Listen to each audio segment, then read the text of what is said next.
Hello again and welcome to the program. I am Suren. Once, about 300 BC, Aristotle said, happiness is self-contentness. Of course, appreciating one's own worth and importance of having the quality to be responsible for one's self, as well as acting responsibly towards others.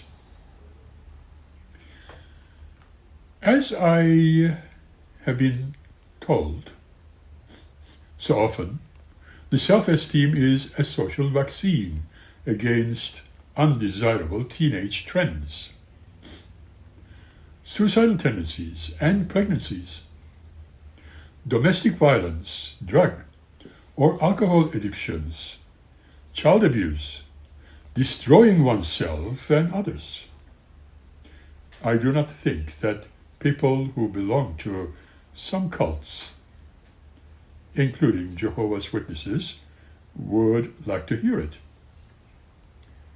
We have heard many stories in regard to huge amounts of money spent on prevention, which could reduce the billions being spent on illiteracy, perhaps crowded prisons, overly burdened quotes, underachievements in the academy, and other self-destructive behaviors. Articles printed in literature against those who think differently, as we observe between political rivals.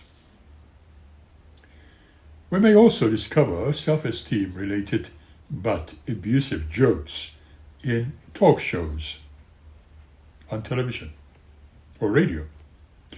Shirley MacLaine and her contemporaries had a few interesting adventures, which included qualities like many years of feeling good about one's self, therefore self-esteem, and the history of the out-of-the-body experiences. Many skepticisms surfaced, and many were asked to move on.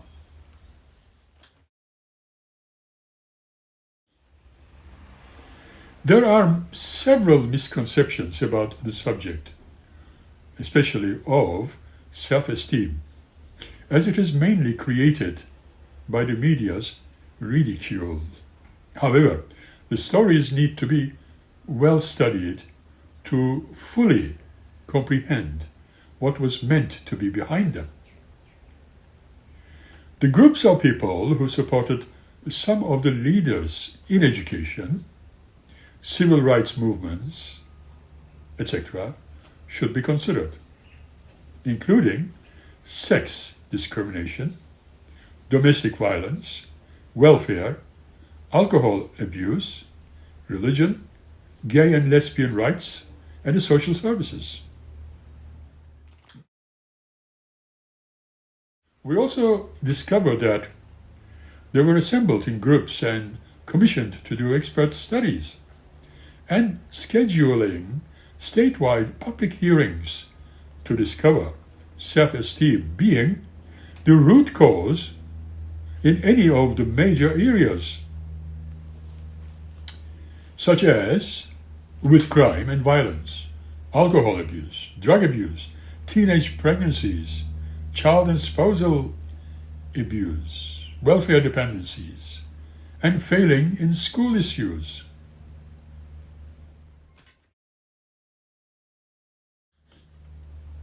They were all concentrating on issues which turned out to be almost like the civil rights movement meetings way back in the 1960s.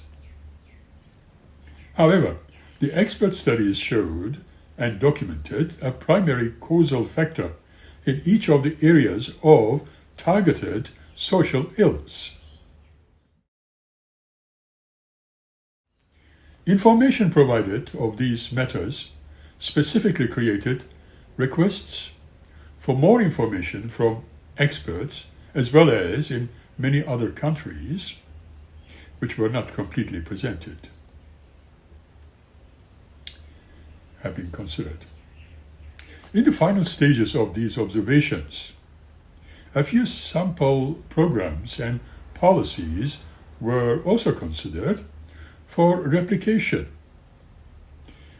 There were classroom discussions on the importance of self-esteem, and the students were asked to keep daily notebooks and write down what made them feel empowered or powerless. Obviously, they were to create a measurable, practical difference. A few who had planned to retire early have dropped from 45% to almost 10% within 1 year as we read. And in higher schools, they explored connections between self-esteem and teenage pregnancies.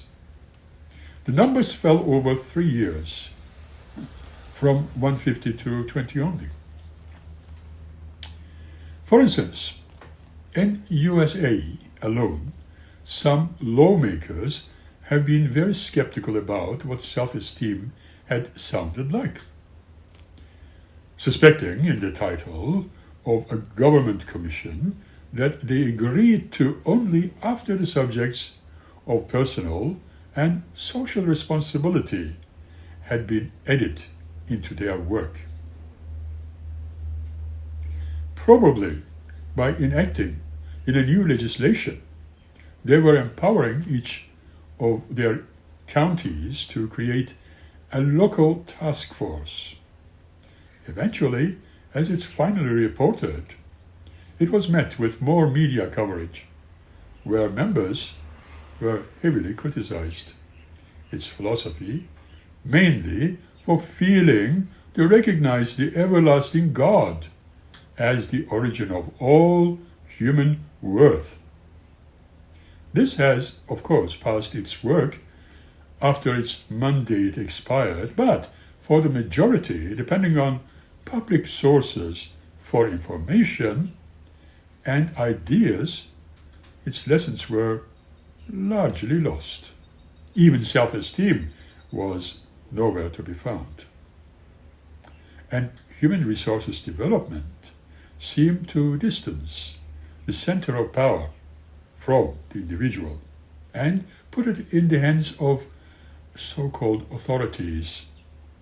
It was indeed condemned as godlessness and very dangerous. Does it sound familiar? In USA, the Bush administration had announced a plan to improve the public schools by subjecting teachers to unnecessary tests. You may recall this.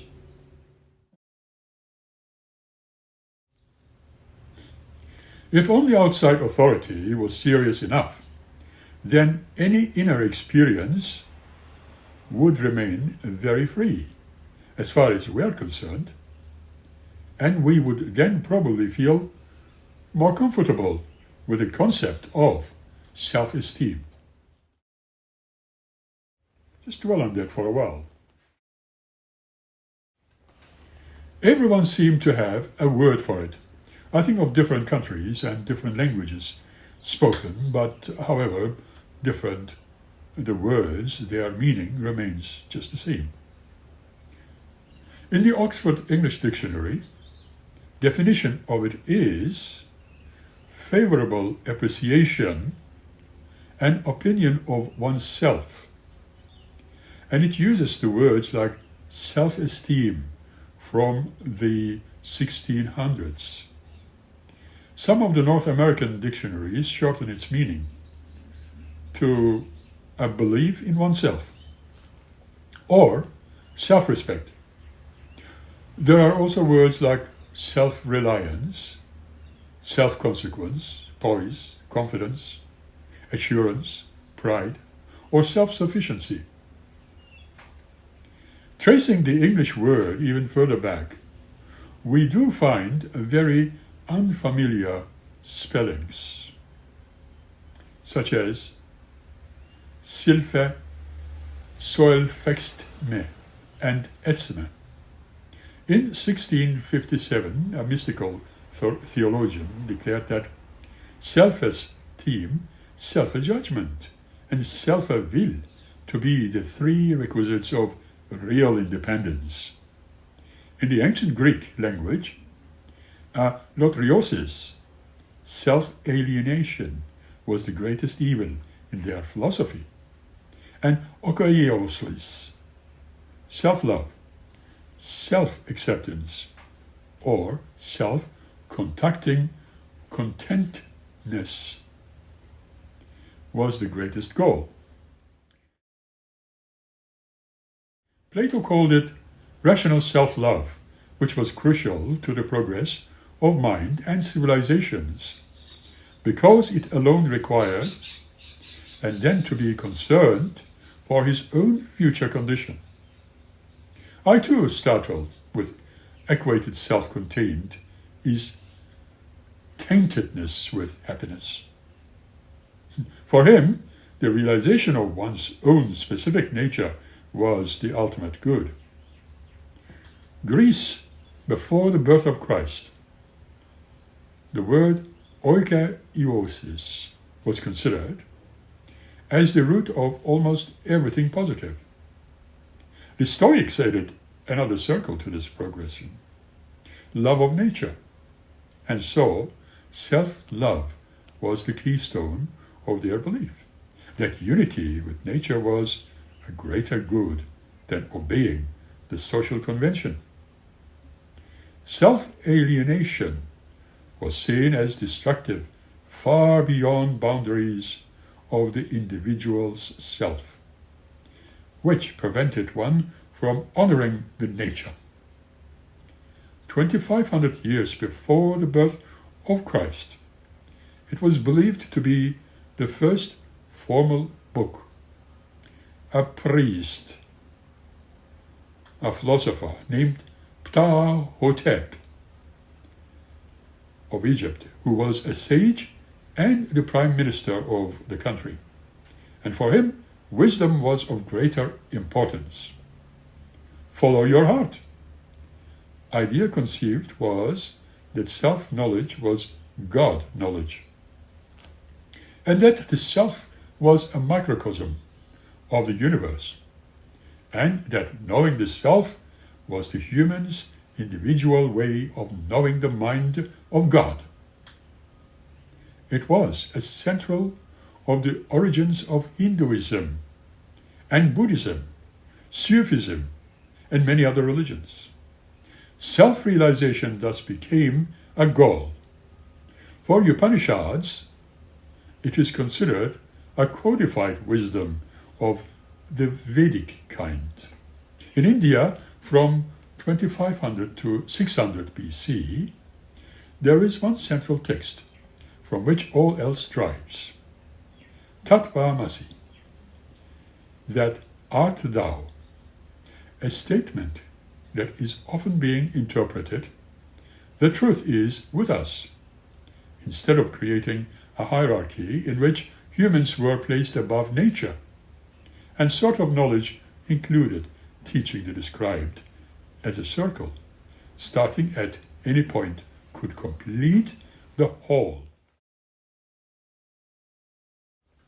Therefore, the Brahman, the truth discovered objectively through observation, and Atman, wherein that was being discovered subjectively through introspection, could become one and the same. This has Rivalpal Ratak Rishanan summed up the belief in accord of these ancient wisdoms. The reality which is at the heart of the universe is reflected in the infinite depth of the self. Self-desire for universal comprehension through self-understanding has been misused to create the uncaring, navel-contemplating stereotype of Eastern philosophies. Turning toward passivity had more to do with the politics of poverty and despair, which were superimposed upon them.